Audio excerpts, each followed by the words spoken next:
at 15, I don't know. There was just something about it. There was like a hurdle that I couldn't get over. But with 7, immediately I picked it up and I was like, this feels right. I mean, with 15, you just held circle and you won the game. True. Yeah, fair enough. I guess sometimes there were other buttons. Yeah. You didn't need to push them, though. You could if you wanted to see a fire spell, but you could just hold circle. Yeah. And you would, like, run away from stuff sometimes. Ooh, yeah, that was a good part. I don't know. What if your circle wasn't powerful enough, and then you had to, like, bail and, like, come back with a better circle? Don't you tell me how powerful my circle is. I mean, We've been over this. Yeah. Ooh, what was that? It's whiskey lemonade. Ooh. Oh, shit. I need to get a drink. I'll be right back. It is 3:30. I'm doing a double dip today because we're doing this, and then I'm watching a movie with some friends online. And, What are you guys watching? John Carpenter's Vampires, circa 1998. Nice. I love John Carpenter. I've never seen Vampires, though. Have you seen it? Like 10 or 11 times. Oh, okay, sweet. So you'd recommend it? I don't know if I go that far. Do you remember? Did you ever do this when you were a kid, where you and a buddy would rent a movie, and then the entire weekend would just be that movie? You just watch it over and over and over again. I don't think I've ever done that. I definitely had nights where we rented movies, but watching the same one over and over, I don't think I've ever done that. I don't know. I did that with my cousins when I was really little, and then with this one friend of mine when I was a little older. And it would just be like, it wasn't with every movie. It was just like, but no. John Carpenter's Vampires was definitely one of those movies where it's like, we should just watch that again. Like, all right, fuck yeah. Yeah. Sweet. Well, it's an all right choice. Yeah. I'm always looking for new. It's one of the 3 good roles that James Woods has ever done. The other 2 being Videodrome and Disney's Hercules. Yeah, Hercules. Videodrome's pretty fucked up. I love that movie. Yeah. Hey, what's up, everybody? Welcome to Press X to Podcast, where it's episode number 3.9. Welcome back. It's the week of April 27th, 2020, aka the worst year on record. My name's Paul. Alongside me, I have my favorite Corona lover, Rhett. Yes. What's up, Rhett? Not a lot. Another 2-3 weeks Rona free. Still surviving. I got lost saying Rona and Corona. Rona. Yeah. And I totally lost my train of thought, and then I remembered that you were here. So, it all worked out. It's fine. Yeah. It almost sounded like you were on this like Beastie Boy tangent, You're spitting bars there for a second. It was nice. Well, you know what they say, 3 MCs, 1 DJ. Nice. James, how are you? I am just delightful, everybody. What a time to be alive. Only beaten out by most every other time to be alive on record. But at least there's time for video games, so that's pretty cool, I guess. Yeah, I also heard that your number of hours of John Carpenter's Vampires per day lived has gone through the roof. Yeah, that to be perfectly clear, this was one crazy weekend with a buddy of mine when I still lived in northern Alberta. And, we only occasionally saw the sun. So this movie about vampires that takes place in some weird desert town in, like, the most southern part of the United States, it's pretty rad. It's a pretty good time, pretty great escape. The whole place is really hot and dusty, and we're like, man, what's that like? As we scrape the ice off of our cars and fucking kill several bears on the way to work, normal northern Alberta stuff. Y'all understand. Sounds nice. Key phrase there, it's a nice escape. And I think that's something we could all use a little bit of right now, right? Am I wrong? Correct. Yeah. My favorite escape from my childhood was a little film I like to call Tremors. Oh. Yes. It's I've heard of this. I've heard this so name awful. Before. And it's Awful, the best. Right? Oh, it's awfully good. And definitely watch Tremors if you haven't watched that, because it makes little to no sense, and it's perfect. Perfect in every way. Love watching nonsensical shit. Speaking of nonsensical shit, oh boy, I didn't read the list of games before I said that, because they all kind of make sense. Deliver Us to the Moon? Yeah, deliver us the moon. Oh. I also thought it was Deliver Us to the Moon until I had actually started playing the game. Maybe it was actually about a half hour, 45 minutes into the game. I realized the game was called Deliver Us the Moon, which obviously changes things drastically. Yeah, when you get the moon delivered, can you get Amazon Prime? No Amazon Prime in the game, but it's a nice homage to like Aliens without the alien. It's got like good space atmosphere. It's creepy. You're trying to figure out this like mystery. Of course, you're like alone in space. It's one of these alone in space games, so the narrative is told through audio logs and like scenes that play out with like these ghostly apparitions that appear, and it's the sort of style that you've seen like a million times before. So I definitely docked the game for being like super unoriginal in that sense, and the story itself is fairly predictable, but the atmosphere is really cool with this game. Like the first time I stepped out onto the moon's surface, I was just like kind of blown away by it. The filter that they have on it, and the way that they like the sound kind of like is sucked out of it's hard to explain, but they kind of like suck the sound into a vacuum, so it's just like you barely hear anything. And they create a really cool atmosphere with this game. So it's kind of so-so. It's cheap and it's fairly quick. So we were talking about like nice distractions, nice escapes. I thought that this game was a pretty nice escape for the 6 or 7 hours it took me to beat it. Nice. Yeah. How's the acting?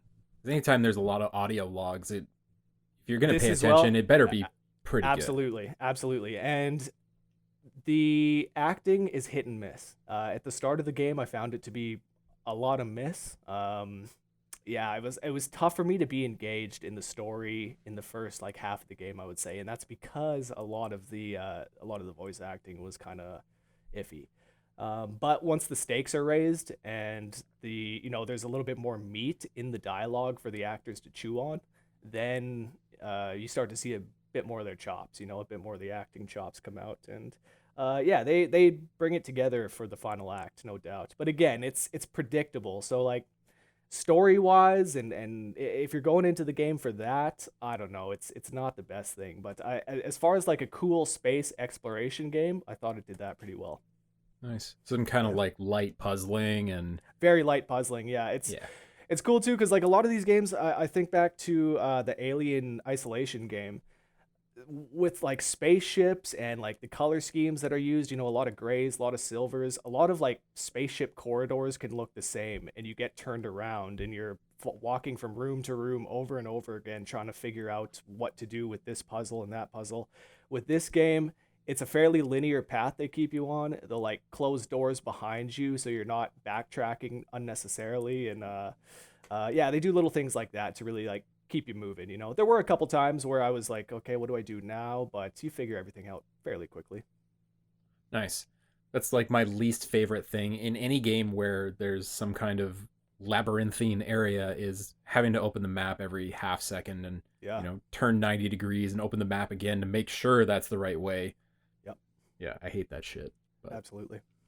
Is this on all platforms or all platforms? So this was a console release, PS4, Xbox, I want to say, Switch, I believe, but it was originally released on PC, I believe Steam, in 2018. So it's a console port, and that is if there was one other thing to say about the game, it's not the best port I've ever seen. There are some performance issues with the game. Every time it saves, for some reason, it completely freezes for like 6 or 7 seconds. The first few times it happens, you think your game is frozen, but no, it's just saving. So there's stuff like that to look out for. Nice. James, do you have any more luck, or did you get something better than mediocre on your plate in the last few weeks? on my plate in the last few weeks, I have gotten Trials of Mana. Ooh. I mean, this is after I finished up and wrapped Final Fantasy VII Remake. I more or less immediately dived into this other Square Enix game. It's fine. It's fine. That's got to be a rough transition. Yes. Made more so by the fact that there's a lot of expectations, not good expectations, after the Secret of Mana remake, because that sucked. That had a lot of problems and a lot of troubles attached to it. And this second remake of the third Mana game is better, but the story is so bad. Like, okay, like there's all these fucking villains they introduce you to, and they're there for like 20 seconds. They're like, look at how evil I am. Well, gotta go. I got a flight to catch or something. And so this happens to you like 4 or 5 times, where like you go to some dungeon and then some evil asshole who's like tangentially connected to one of your 6 characters is just like, oh yeah, it's me, evil guy Blue. Well, I'm out. And then like 65% of the way through the game, there's like a confluence thing where you did all the MacGuffin-y collecting shit, and then you go to like retrieve the Sword of Mana, and then like one of these guys kills another one of these guys, and then one of them just flees the scene for some reason, and then there's like 2 more villains who just show up out of the blue, who we have technically met one time, and then they just take the fucking sword, and then it's off to do another run of MacGuffin hunting. It's and like every fucking side, all 6 characters, because you pick 3 to play through the whole game. All 6 characters have some side character, like a sister or a little brother or a best friend or a mentor or a mother or a father or something, who like dies or disappears or is kidnapped or betrays the main character. And it's just like predictable and plain and flat and like, fuck the story is what I'm saying. It's so bad. But the combat is a huge improvement over the previous game. Mm-hmm. And there's a nice, cool, fun ability tree to chew up. And there's all these class upgrades you can do. And the combat itself moves and flows a whole lot better. In the previous game, an enemy would like ready some big attack, and you'd see it coming. But even if you rolled out of the way, you couldn't fucking dodge it. It would just like, oh no, it rolled successfully to hit you. So even if you're on like the other side of the map, it'll just kind of glitch out for a second, and suddenly you're directly in the path of the thing and it hits you, which sucks. But this game, Trials of Mana, does away with that, so you can actually dodge things. Just bouncing back to the story for a hot second. How much of that story weirdness has to do with the fact that there's like 93 unique paths depending on which order you pick the characters in? Mm-hmm. Well, there's only 6 paths, and it's like 6 variations of the same path, because you pick your party of 3 right off the bat, like before you even start playing with them. Basically what happened was I picked 3 characters. 2 of them sucked. Like, they were awful to listen to and like talk to and deal with. One would put W's into all of her words, and I got no time for that shit. God, and then the other one like couldn't speak in complete sentences. So I started a new file like 2 hours in with like 3 different characters, and hope for the best. Yeah, good call. Would have done the exact I remember same thing.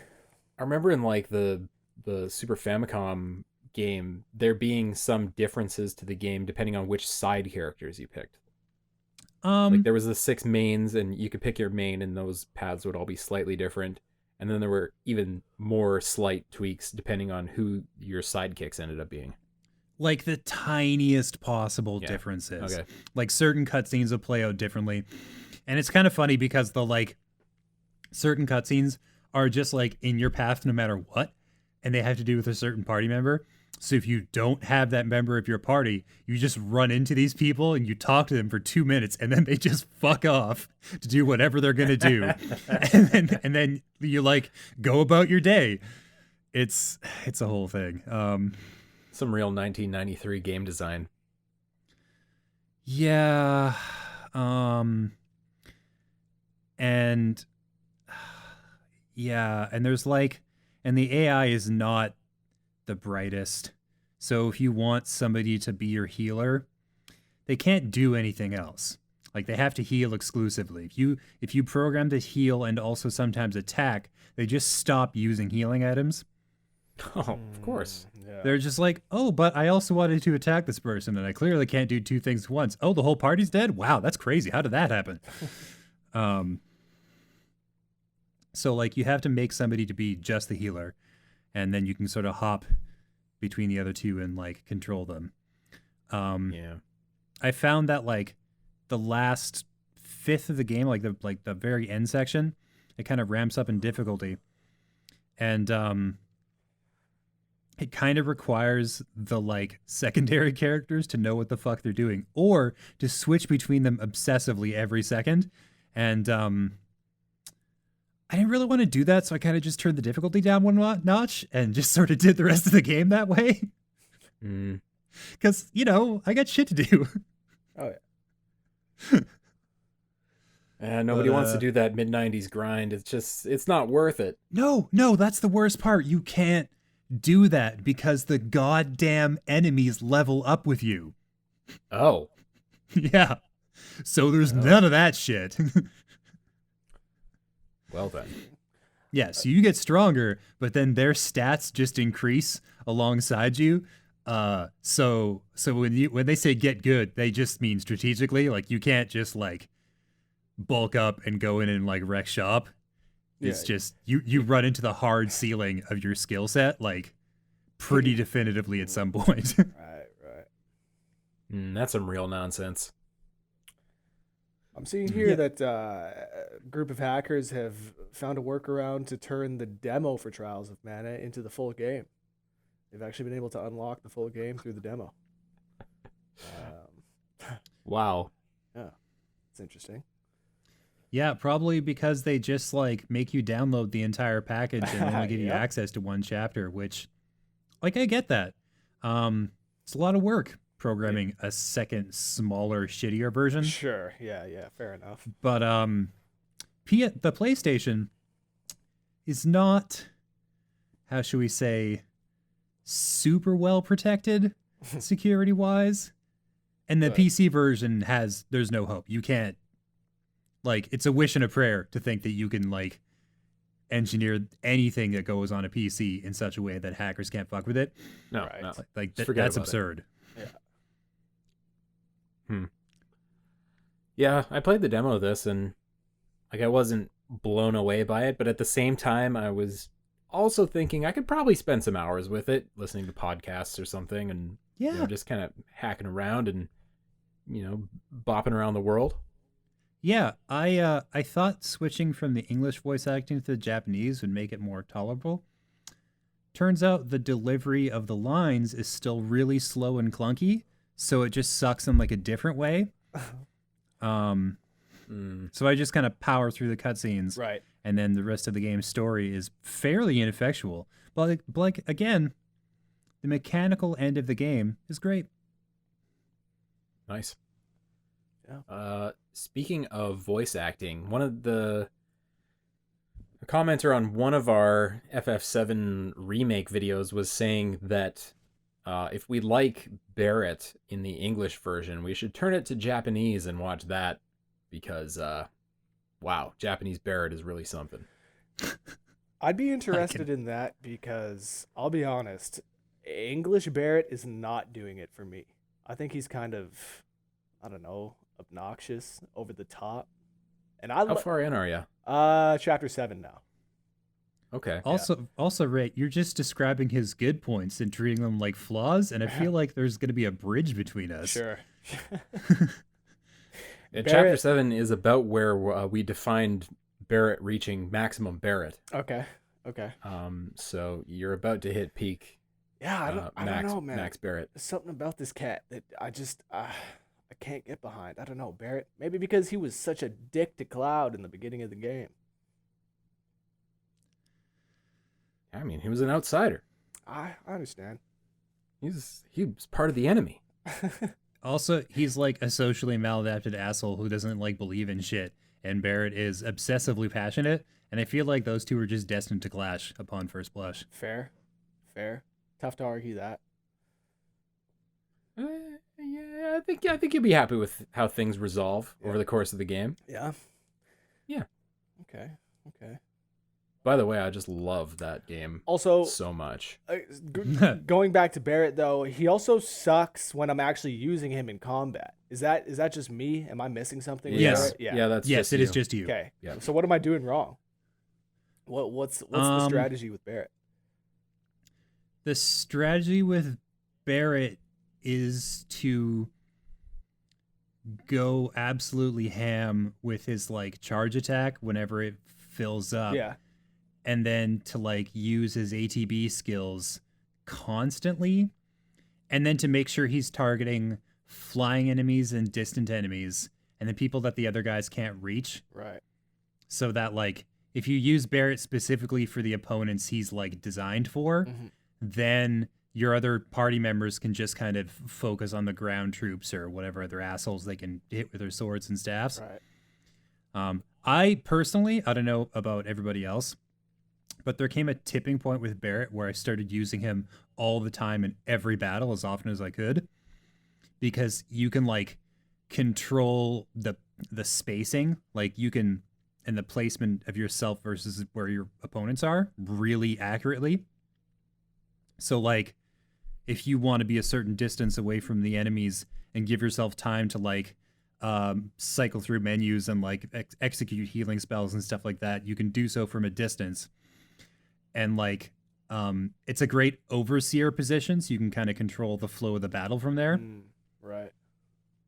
Yeah, Barrett you can really set up as a true tank too, with just a ton of HP, because he's not super mobile and just kind of stand back and let rip with, like James said, the charge attack, and even his early ATB skills like focused shot they do some serious damage even late in the game. So I just like to set him up as this beast that draws attention, and then take control of probably Tifa and just get in close and work him. Right. Yeah, I find that like once I did some of the upgrades with some of his weapons to the point where he could like take the hits in question, I found he was a lot more effective.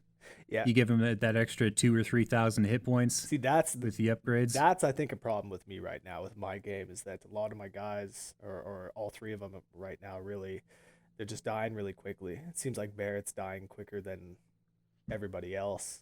Maybe I need to just get the HP upgraded. I don't know. Yeah, you could go in and like when you talk to Chadley, you can oh, that fuck. You can you talk to Chadley and you can reset the weapon upgrades for super cheap, like 150 gil a piece. Okay. It's so cheap. Yeah. Okay. Yeah, and just like set him up as this defensive tank, because he does have a lot of upgrades that are attack focused. Right. But if you go more in the defensive side and just let him draw attention. Ooh, one more tip for Rhett and for everybody is when you get a new weapon level or whatever, reset your upgrades and then fill out the highest level sphere first and then work backwards, because then the upgrades you do spend points on end up being more beneficial. So just like every time you get another weapon level, wipe the slate clean and start again, working from the like newest sphere backwards. Yeah, your power will increase exponentially basically every time. Crazy. He's taking notes furiously right now. Seriously, man. All this shit, I've got no clue. I'm out to lunch with this game. Okay, So do that. Oh, and I have a question. Is there a way for me to set my party members to attack?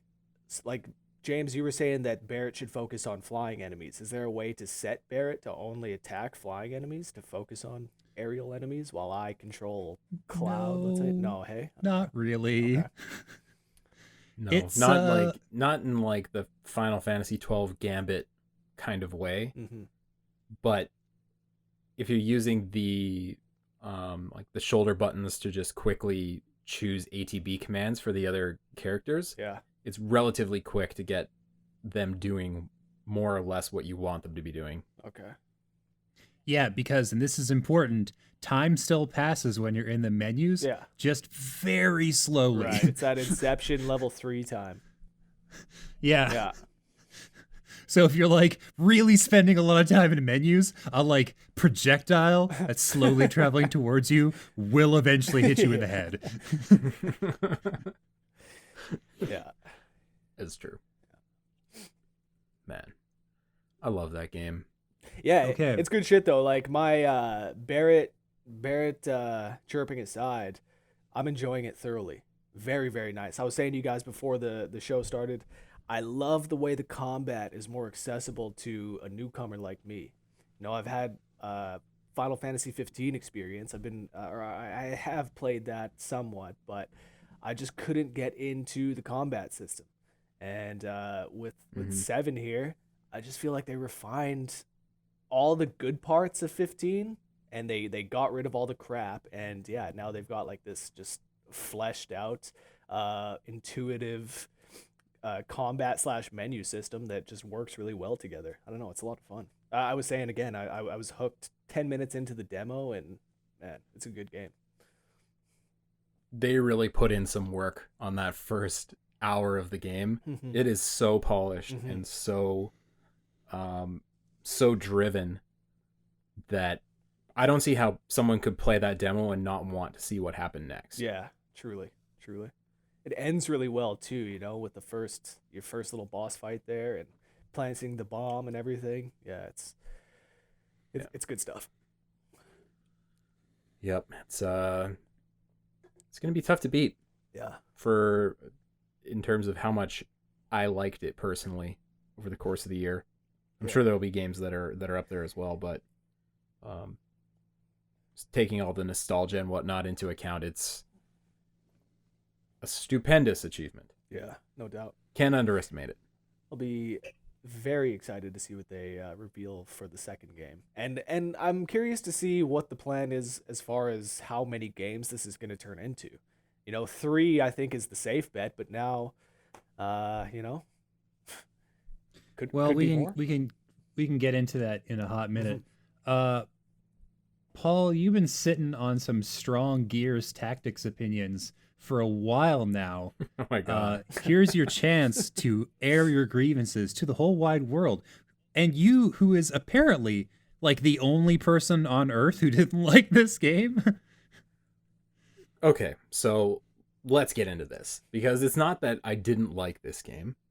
I think this is a very, very mediocre game. I do have, by last count, the lowest score out of anyone who's reviewed it. But I'm confused what game everyone else was playing, because they're all talking about how amazing the story is and how diverse the combat is. But that is just not the case. It is not the case. It's like someone took the Gears franchise, thought XCOM was cool, and then tried to directly map everything over.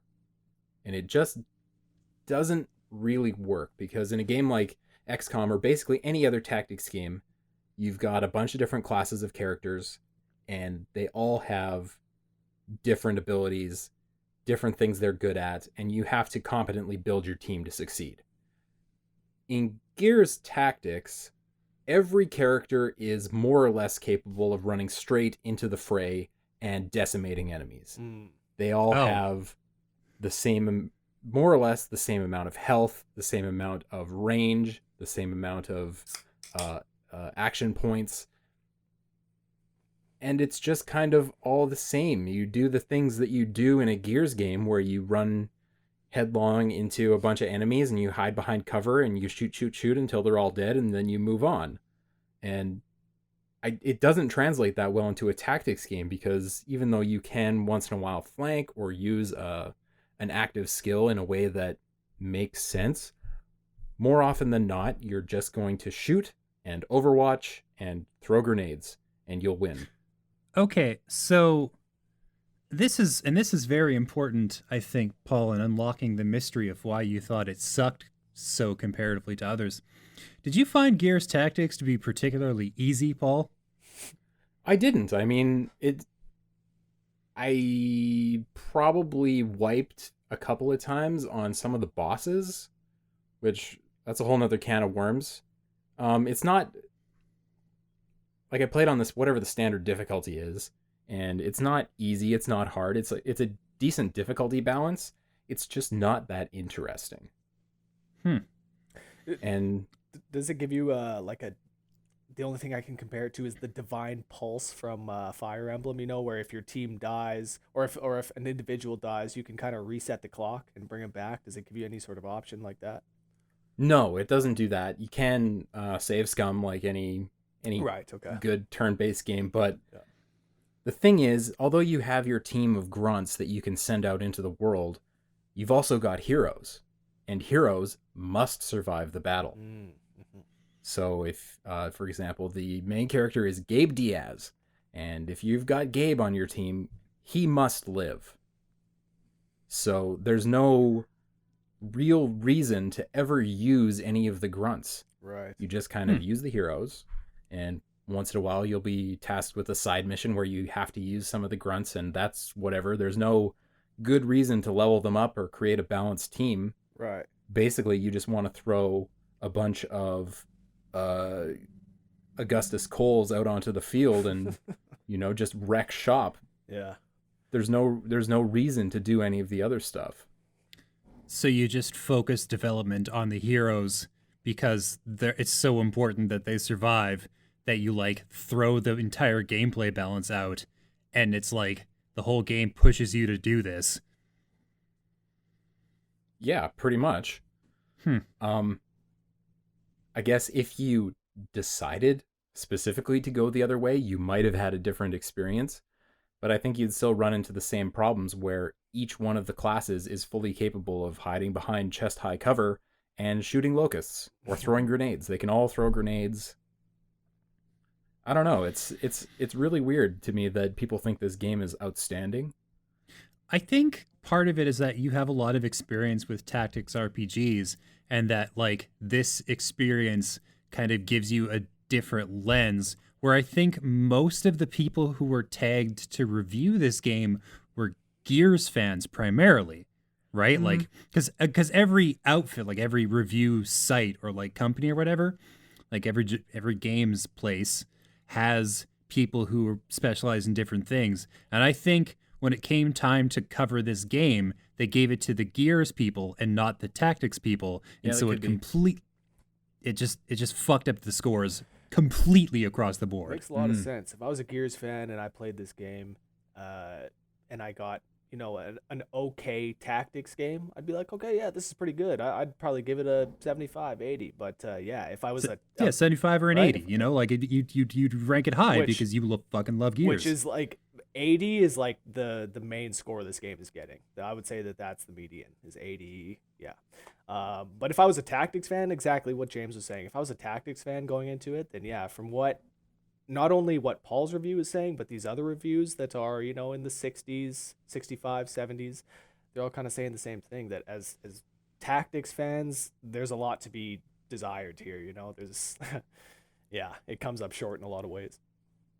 I think even if it was a really strong tactics experience, you'd still have to take a whole bunch of points off for the things that this game is missing. Mm-hmm. For example, a competent story.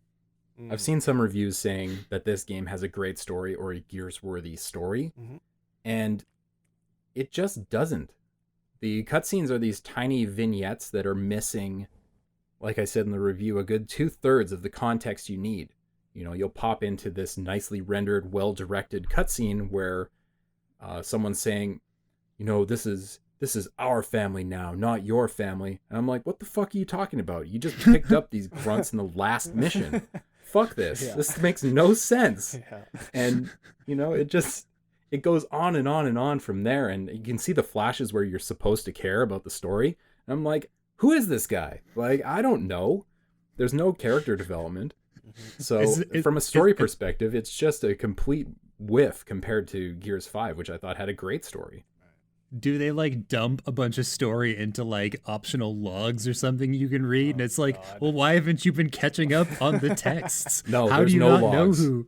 Oh, fuck. There are no logs. It is just the cutscenes. And, sometimes someone will say something in the middle of a mission, but it's minimal context. It is like the bare minimum of story that you could expect from any game. And given that this is a AAA thing, like, it's just not fleshed out enough. Mm-hmm. Honestly, man, I'll take the bare logs over, or the bare minimum over logs any day. I'm sick of the logs, man. I'm sick of games dropping logs. Logs can get out of here for sure. Yeah. I don't want to read. I'm here to play games. Okay, that's fair. Yeah. I made the point to someone on our YouTube earlier today that if they wanted to do something different with the Gears franchise, this game specifically would have been better served being a top-down isometric Diablo thing than a tactics game, because it's just missing all the things that make a tactics game a tactics game. The tactics. Right. Yeah. Right. And having to build a team and having to, research which things you want to get better at. And yeah, there are skill trees, but I said in the review, the active skills aren't that useful. You just don't use them because shoot is better. One of my biggest pet peeves. I don't know how else to put it. Absolutely. One of my biggest pet peeves in gaming is when a skill tree is useless. When you look at a skill tree and it's 20 skills that you're like, oh my God, whatever, stuff that you're not excited about unlocking. It drives me nuts. Yeah. I mean, there are a few skills that I just totally mainline towards. Like there's a sniper skill that when you activate that, if you kill an enemy with this shot, you also reload with this action. Right. And that one's awesome. Yeah. But then some of them are completely useless. There's one that pops enemies out of cover if they're within, I don't know, it's like 5 meters or 10 meters or something, which means that you already have to be far too close to these enemies for it to work. And I just never used it. There's no reason to use it. Yeah, I don't know. Okay. It's an okay game. It's mediocre. It's a 5.5. Right. Yeah. All right. It's certainly not 100 like the Daily Star is giving it. That's ridiculous. This is God is a geek. God is a geek echoed those sentiments with 100 out of 100. That might be the number of Benjamins they were paid. True. You'd have to be in a committed long-term relationship with the protagonist of this video game who would then like pop out of the game and be like, you motherfucker, you didn't give me 100%. We're over. We're done. I'm packing my shit and leaving. Like no other scenario makes sense for that. Truly. Yeah. That's Metacritic for you though. Yeah. A bigger problem with reviews generally is people just looking at the scores. Yep. You can look at my 5.5 and say that I'm wrong.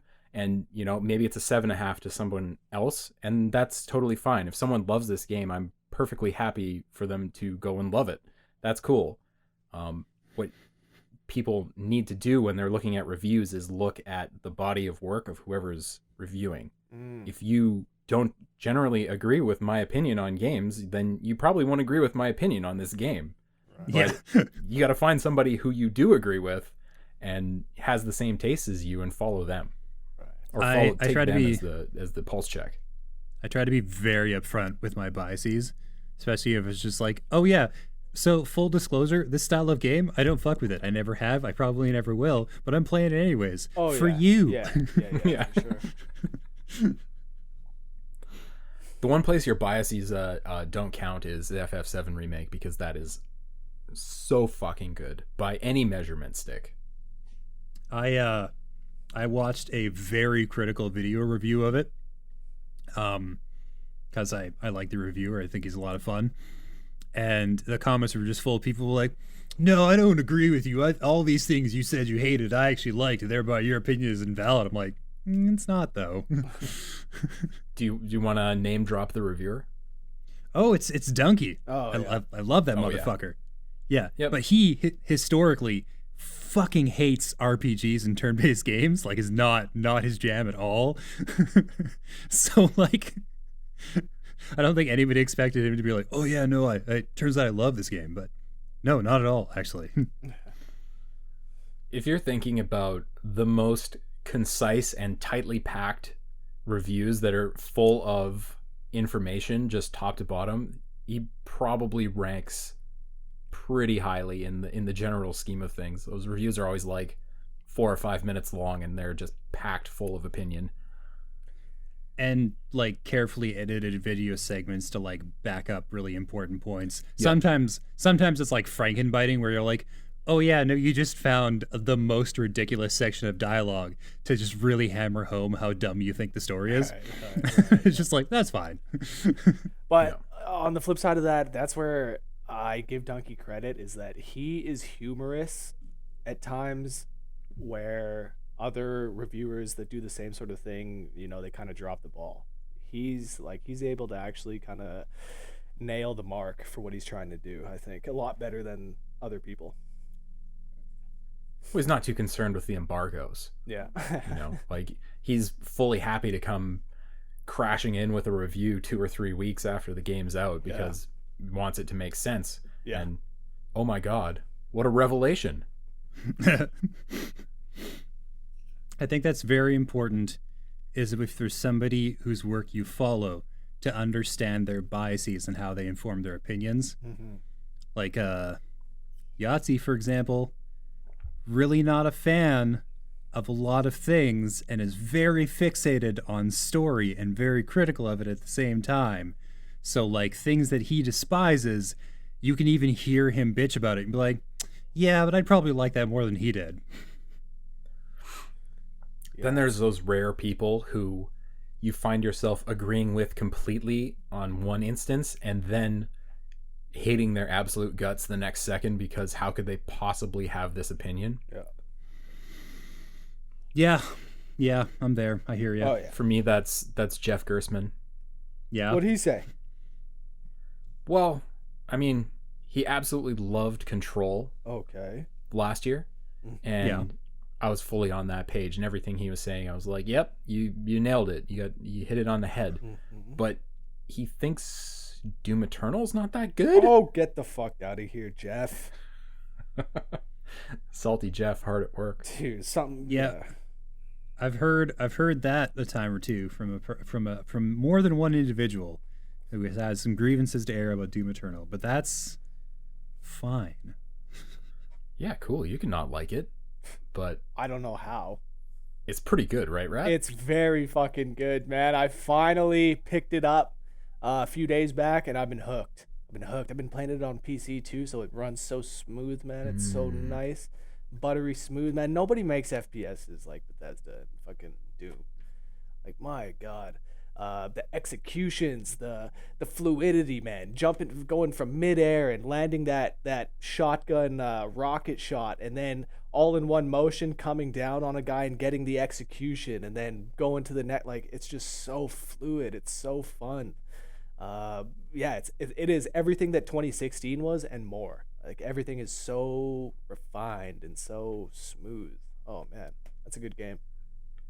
Yeah, it's like they went the opposite direction of how games have gone. They went, instead of going towards realism and going towards more It's realistic depictions, they went full game totally on this game with the floating power-ups and absolutely the really puzzly gameplay where you fully have to puzzle out where the spawns are, and it feels like figure it out. the most modern old school game I've ever played, if that makes sense. Yep, that's a great way to put it. Yeah. I have heard some negative things about the platforming in Doom Eternal. Can either one of you corroborate? I have had a few issues with grabbing ledges. There have been a few times where I felt like I should have grabbed a ledge and he's fallen. But I think it's pretty good otherwise. You got your double jump, you've got your double dash. As far as where I am in the game, that's all I've got so far. But I think the platforming's pretty smooth. Getting secrets is probably more fun than it's ever been in the series, and I guess that's really what you could take away from the platforming is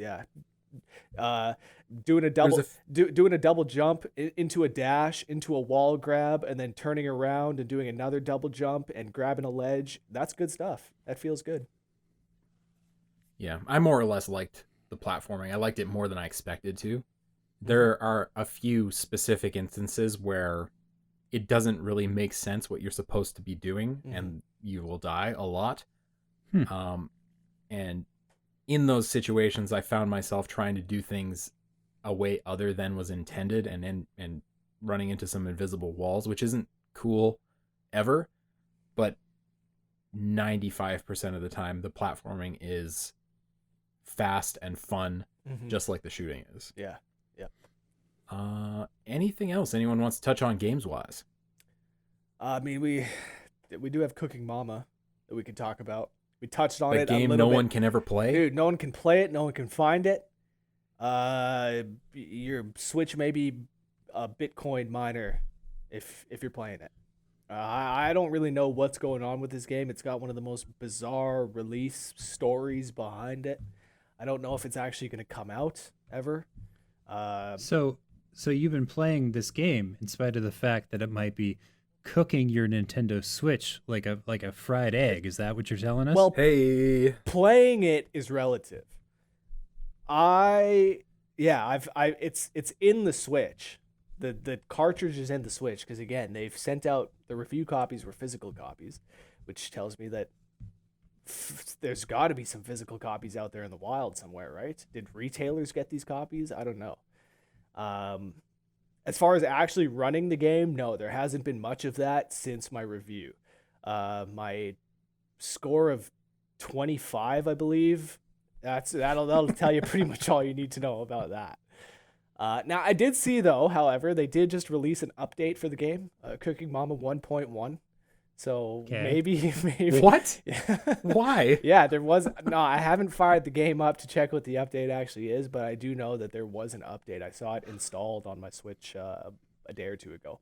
So version 1.1 just physically disintegrates the cartridge. No, watch it be like insane. It's an actual game now. There's a career mode and there's fucking upgrades and online and like it's actually sick now. I think you should preserve your physical copy as pristinely as you can, and then when this game never comes out because it's fucking cursed, you can sell it on eBay for an amount of money. I would be lying if I said that thought hadn't crossed my mind several times.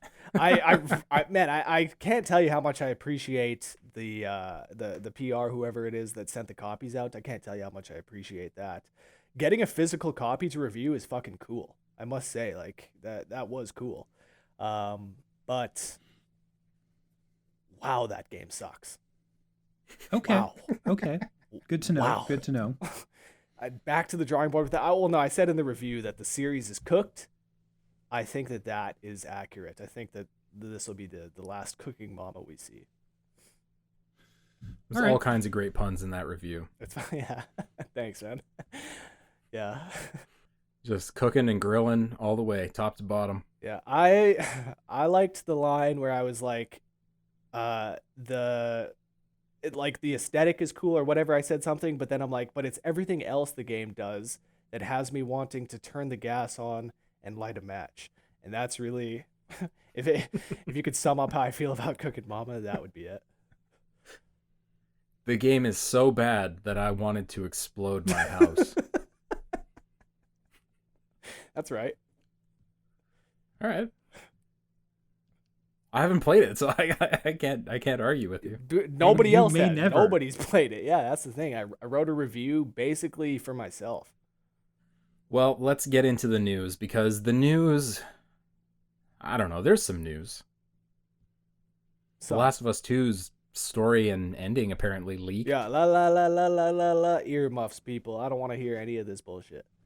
Yeah, we aren't going to talk about You can't- whatever the leaks are or are not. Yeah, they're everywhere. If you participate in any sort of like chat room right now, any sort of live chat, where maybe somebody's like doing a performance and you're involved in the chat room, don't go to that shit right now. If you care about The Last of Us, because these leaks are everywhere. Yeah. Adjacent to this leak, they moved the release dates of the PlayStation exclusives for this summer. The Last of Us 2 and Ghost of Tsushima are now June and July. That's good. Okay. Yeah. Do we have a date for Cyberpunk? Believe that is September sometime. Okay, so that'll be nice. That'll be a nice 4-month stretch. This is in our news list, but Cyberpunk is really ramping up with the marketing and PR. It's all over Twitter the last few days. Yeah, there's been like custom like Xboxes and controllers and headsets and shit that have been out there. Yeah. And a rumor that the words that are attached to the rating are like extremely graphic acts of violence and things like that are pretty intense sounding. Yeah. It's going to be dark, man. I think it'll be dark. Sorry, James. I was just going to say, as somebody who has been watching Altered Carbon, which is in itself a super duper cyberpunk fucking TV show, graphic acts of violence very much fits the bill. That's a cool show, by the way. Yeah. If you're looking for like a cyberpunk fix, Altered Carbon will absolutely get you there. Just that whole like dystopian, like rich versus poor, fucking corporatocracy sort of thing. Like it's all up in that, and it's really well done. You mean that thing that's happening on Earth right now? Yes, that's exactly right. People asking people to go back to work and or possibly die so that their bottom line isn't too heavily impacted. Yeah, it's fucking cyberpunk now, boys and girls. We're living in it. It's actually insane. Not to get too far off topic, but yeah, it's actually insane what's going on with this reopening the economy and whatnot. Trump is really fucking things up, eh? Jesus, I don't know what's going on down there. Rhett, God. are you telling me, Rhett, are you telling me that you do not want to inject Lysol up your ass and into your eyeballs in an effort to combat this disease? Now, I don't know if we're talking about injections or whatever that means. Sick, Trump. Like, sick fucking quote, Trump. Hey, it's not just the injections. You got to shine a bright light, too. That's the only way it works. Right. They say it goes away in the summer.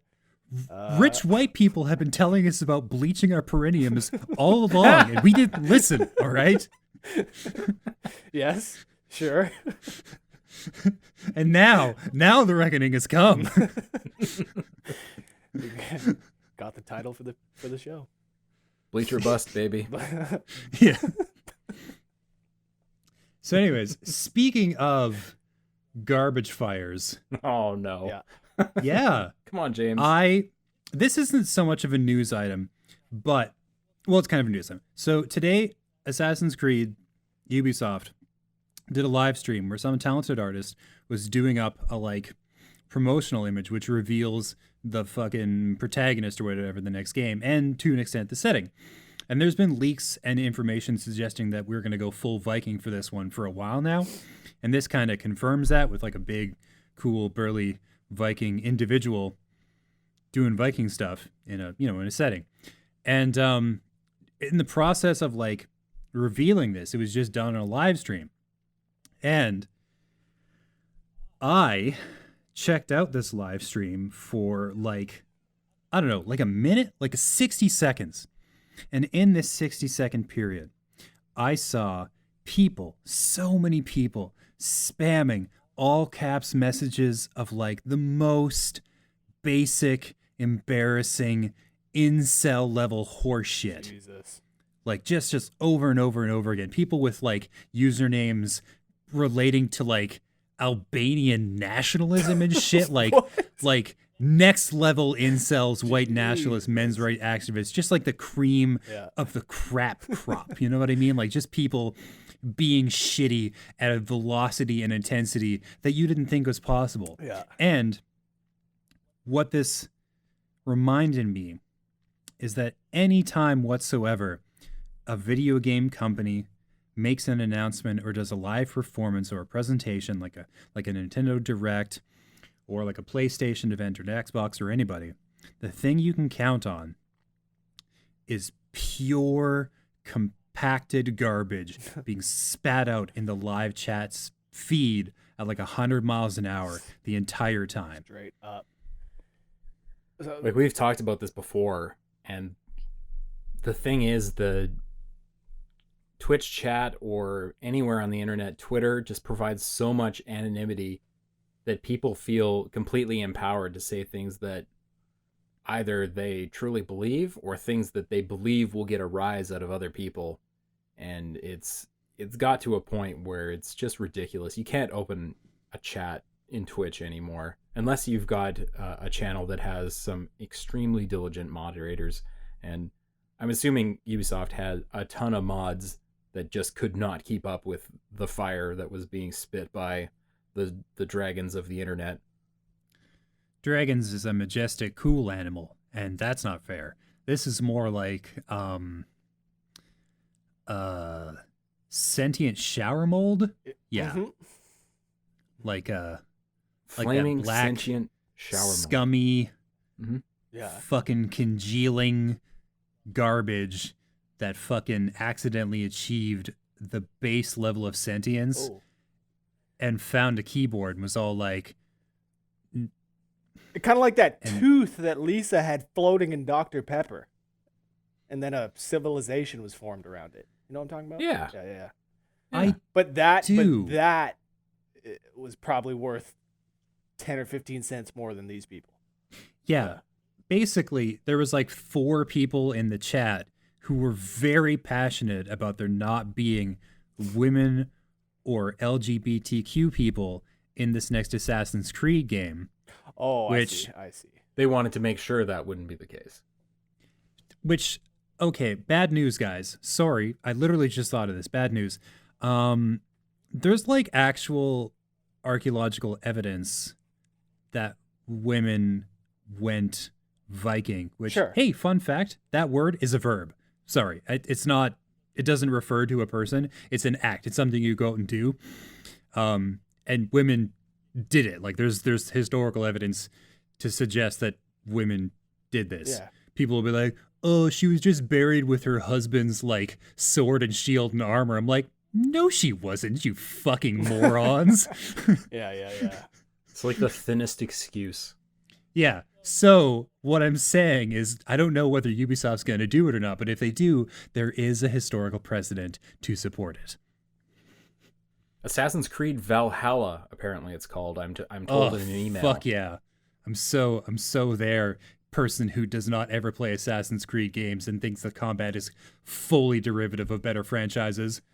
It is, but if they can do with Norse culture what they did with Greek culture in Odyssey, that was the last one, right? Yeah.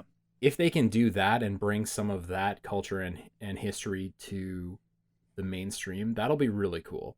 Because Odyssey, for all its problems, had a ton of well-researched history and incorporated a lot of characters that people, one, expected to see, but two, they did a great job with it.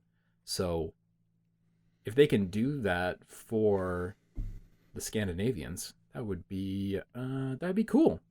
Although they do have to contend with the fact that God of War 2018 exists, so I don't know how they're going to pull that off. I mean, they're very different games. My guess is it'll be more open world and be very like, here's a map full of icons for you to check off like you're shopping for fucking murder groceries. Oh, sure. 400 icons to tick off. You've got 150 side missions. You've got 300 collectibles. I think they got to think about how the combat works for at least because the most two recent Assassin's Creed games basically play like Dark Souls, which basically plays like God of War. So I don't know. That's a tough enemy to take on if you're saying, look at our Norse game, it's as good as God of War 2018. For the record, I would place modern Dark Souls games above God of War in terms of like combat fluidity and finesse. Sure. But probably not in the majority on this opinion. So fuck me, right?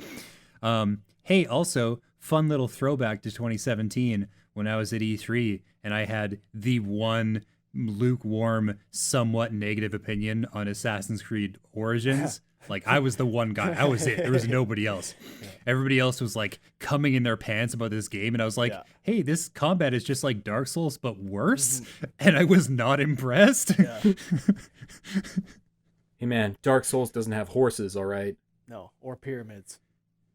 Yeah, I guess not. I guess not. I guess I'm the asshole. Well, I'm glad we had this revelation then, James. Yeah. Been trying to get to this point for a lot of episodes. Yes, for so many episodes to get to this pinnacle of understanding that I am, in fact, the asshole. I do get the feeling that you already knew. Yeah, I had an inkling. Okay, cool. So, Rhett, you mentioned previously that you were curious about how Final Fantasy VII is going to proceed in terms of releases going forward. There are two tidbits of information that may shed a tiny bit of light on this. One is that they are currently working on what they're calling Part 2. Two is that Tetsuya Nomura, who is the Final Fantasy guy at this point. Well, I mean, he's the Kingdom Hearts guy, but he's the guy doing this Final Fantasy. Well, he did this one. He did 15. He's had a hand in a lot of the Final Fantasy projects of the last several years. Yes. So, like, functionally, in recent times, he's been the Final Fantasy guy.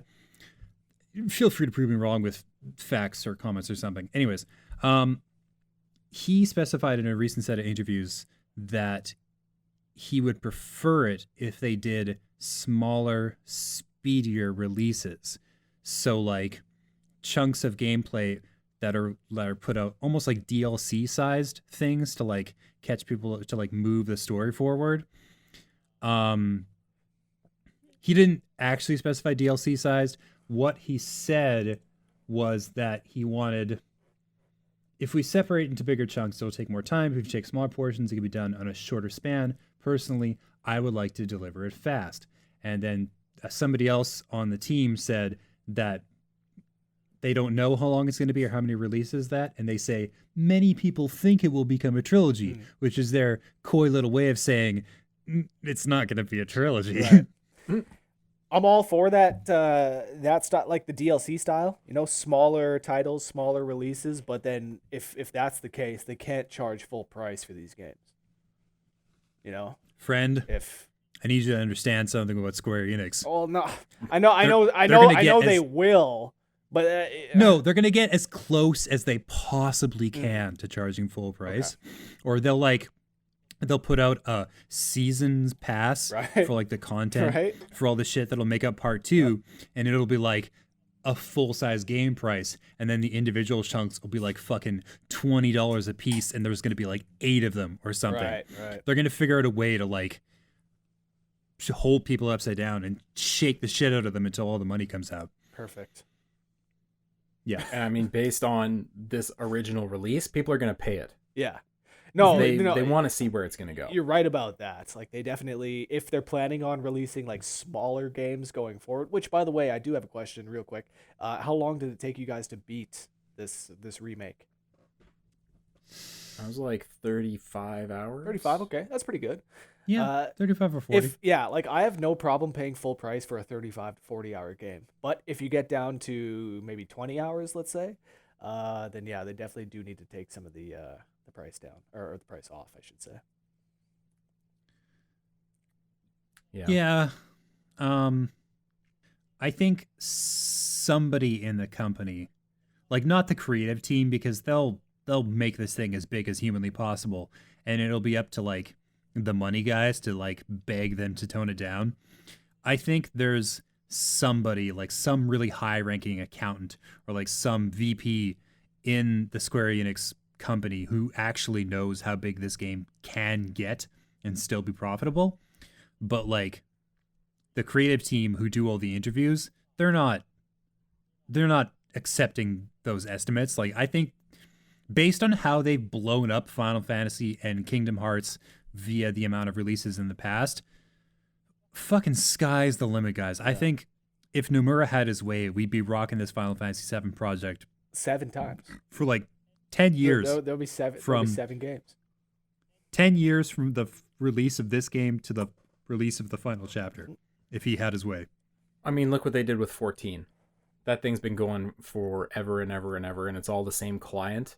True. I could see them doing the same thing with this, since, you know, it's not called Final Fantasy VII Remake Part 1 It's just Final MMOs Fantasy don't VII count. Remake. They could just 14, they could just tack on to the end of this thing. 14 sucked initially, right? And they had to go back and be like, no, we'll fix this and make this good for you guys, right?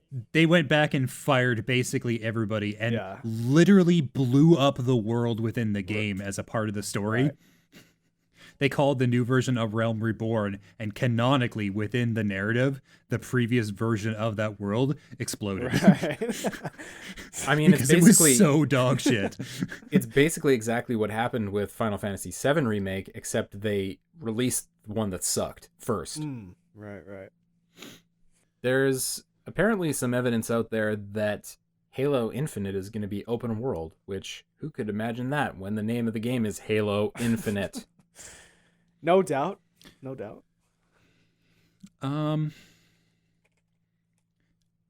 I take that with a grain of salt. I like the idea that they're gonna play with the formula a little bit, but on the other hand, Halo is such a flagship franchise. They're gonna make as few changes as they can get away with it, so they don't alienate their base. Listen, man, they made Gears Tactics. Yeah. Well, the Coalition made Gears Tactics. It's like a different part of Microsoft. I'm pretty sure the 343. The Halo team and the Gears team don't really talk. Yeah, that's probably true. Yeah. So I think they'll change it exactly as much as they need to be like, oh, it's a revolutionary game that has 91% of the elements you're familiar with, because please don't be mad at us. We just want your money. Oh, yeah. Yeah, I don't know. I think I might argue that they kind of need to make a bit of a bigger change. Halo 5 was not that well received. No. And I highly doubt that it sold as well as, Halo 2 or Halo 3. And this is Halo 6, right? All intents and purposes. Functionally, yes. Mm-hmm. I think you're right in that a failure in the previous iteration tends to spurn people to experiment more aggressively in the next version. Mm-hmm. Yeah, I don't know. I don't think I want Master Chief and a list of icons. Oh, fuck off with that nonsense. I want the cyberpunk character and a big ass list of icons? Fuck yeah, I do. Oh yeah. I think even if people like us don't appreciate the murder grocery list, enough gamers do that if they go in that direction, it'll earn them their returns. Yeah, that's true. That's true. They just want to do things and only buy this game. Makes sense. It's cost effective. If you bought Assassin's Creed Odyssey, you had 250 hours worth of content that was quite repetitive, but was there to play with. It's great for those people who normally play tentpole franchises and sports games and are also, shall we say, a tiny bit baked most of the day. I feel like that is the way to experience a game like Assassin's Creed Odyssey, because whoa, man. Yeah, you can just kind of turn off a little bit and plug away at some objectives, and there's markers in the map, so you cannot possibly get lost, no matter how much you've partaken before lunch, you know? Mm-hmm. I hadn't thought of that. Yeah, no, there's definitely there's a very specific 21 and older audience who is really, really grateful for the design philosophy behind the Assassin's Creed franchise. Well, I guess they know their audience then. They sure fucking do, man. Those games do sell like crazy though, so. Yeah. Yeah, apparently, actually, the reveal of Assassin's Creed Valhalla will be out on the 30th, which is tomorrow. We're going to get a look at it very, very soon, and this podcast will already be up, so we're way behind the times. Sorry, guys. Yeah. Yep. My guess that there's time- going to be some diving. There's going to be some hidden blades. There's going to be some fucking beards and shit. Helmets, Vikings. Fuck. My question is, what's the Viking equivalent of the hay bale? Oh, yeah. See, that's what I was wondering. Like, what kind of high structures are there going to be in the Viking setting to jump off of? Could just be Probably just another fucking hay bale, but like in a different kind of cart, I guess. Yeah. What if it's just a pile of bones? Right? Oh, yeah, the that'll break your remains fall. from the pillaging. Just a massive pile. From the of bones. Viking. They went Viking. They did a little Viking. It's so weird to think of, but yeah.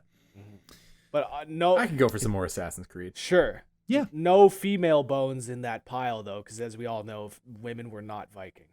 You're 100% right, and I won't take any other information in. Thank you very much. Thank you. Yeah, definitely not any compelling, inarguable historical evidence that suggests otherwise. No. Well, I mean, we take whichever facts we want to believe. That's how the world works, Yeah. James.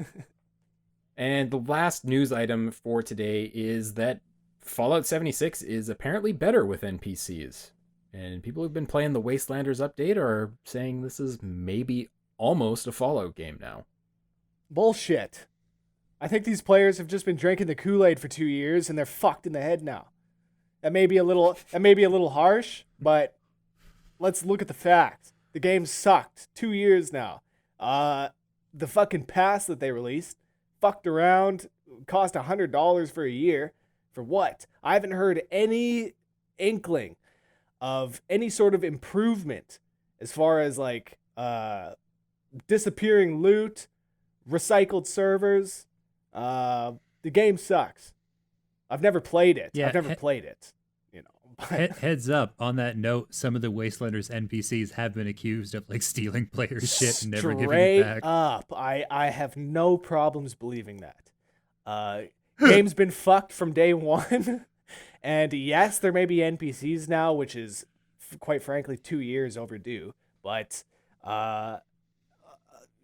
in all seriousness, I will be honest, I am kind of curious to check this out now. Have you guys seen anything about this new update? I haven't played it, but I am willing to commit right here, right now, to playing it between now and the next time we meet. Good. So that I can bring back some real live impressions. Please do. From a guy whose subtitle on his Fallout 76 review was Nuclear Wasteland. Yeah. Please do, man, because if there's one game that I like wish could be amazing, it would probably be Fallout 76. I really, really love the franchise. I thought 4 was fantastic, even though a lot of people said it wasn't very good. I was so ready for Fallout Online. I thought that was going to be such a cool concept, and then it came out and was maybe arguably one of the biggest disappointments in my video gaming career. And if there's one thing that I could, make good, it would be 76. So please play it and let me know how it is. So here's the thing with that game. Before release, when I played it in a confined space with, carefully controlled other people playing, it was pretty fun. Okay. It kind of captured the loneliness that you generally feel in a Fallout game. Mm-hmm. And running into other characters who had the same mindset as me at the time, which was like, we're investigating this world. Those experiences were pretty cool. Right. But unfortunately, that just didn't translate to the live game, because people love to grief. Yep. They love to spawn camp. They love to do all that shit that makes people not want to play online games. Yep. And also the servers just didn't work. And that was crippling blow to the game. But I think it does still have potential to be something cool, or be at least the next iteration in a series of mostly similar Fallout games. Right. Well, hey, 76 did receive the COG Connected 2019 Get Fucked Game of the Year award, so hopefully this Wastelanders update will turn things around. If it can dethrone itself from that top spot, I would love it. I would love it. That's a win for 'em. Yeah. Some other game can get fucked this fall, that'd be fine. Dude, I said in the article too, like if this game still sucks in 2020, it'll be getting fucked all over again. All over. I don't think it's gonna suck enough. I think there's gonna be some other games. I agree. I do throne, agree. Rhett. Yeah. I think 2019 was the last year for Fallout 76 to be on top. And with that, I think it's about time to end this podcast, guys. Yeah, got anything else that you want to bring up before we sign off and send the viewers out into the wasteland to, I don't know, play whatever it is they want to play? Just the usual for me, man. Stay safe. Don't catch the Ro-Ro. Don't let Cooking Mama mine Bitcoin from your Switch. And write us and let us know what your bell price or what your turnip prices are each day, because I have a lot of stock I need to sell.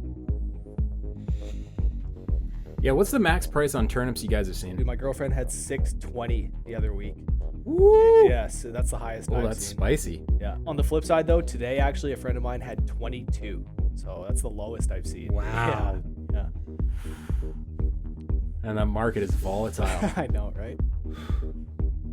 I saw like mid 400s one day, one time. I had 458 last week. Pretty good.